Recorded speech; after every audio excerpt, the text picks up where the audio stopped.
إنا أنزلنا عليك الكتاب للناس بالحق فمن اهتدى فلنفسه ومن ضل فإنما يضل عليها وما أنت عليهم بوكيل.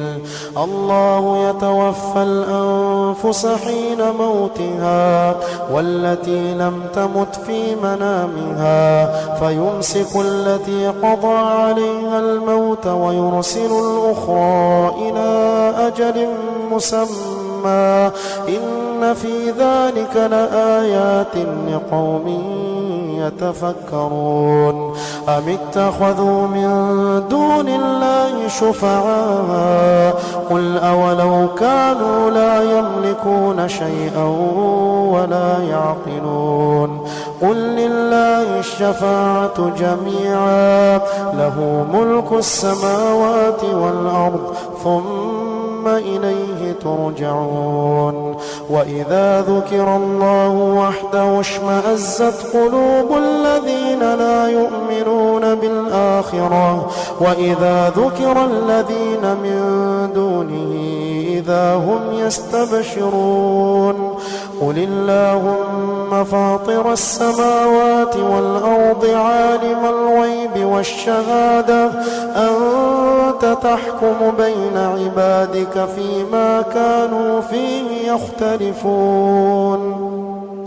ولو أن للذين ظلموا ما في الأرض جميعا ومثله معه لافتدوا به من سوء العذاب يوم القيامة وبدا لهم من الله ما لم يكونوا يحتسبون وبدا لهم سيئات ما كسبوا وحاق بهم ما كانوا به يستهزئون.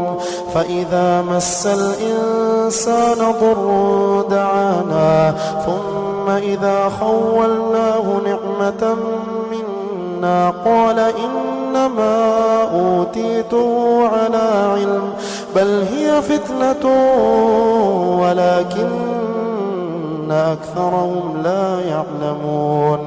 قد قالها الذين من قبلهم فما أغنى عنهم ما كانوا يكسبون فأصابهم سيئات ما كسبوا والذين ظلموا من هؤلاء سيصيبهم سيئات ما كسبوا وما هم بمعجزين.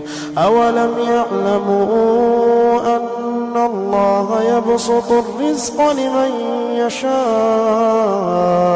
ويقدر إن في ذلك لآيات لقوم يؤمنون. قل يا عبادي الذين أسرفوا على أنفسهم لا تقنطوا من رحمة الله إن الله يغفر الذنوب جميعا إنه هو الغفور الرحيم. وأنيبوا إلى ربكم وأسلموا له من قبل أن يأتيكم العذاب ثم لا تنصرون.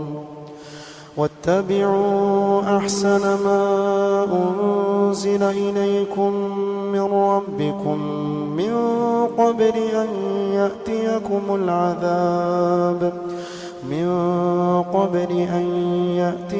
العذاب بغتة وأنتم لا تشعرون.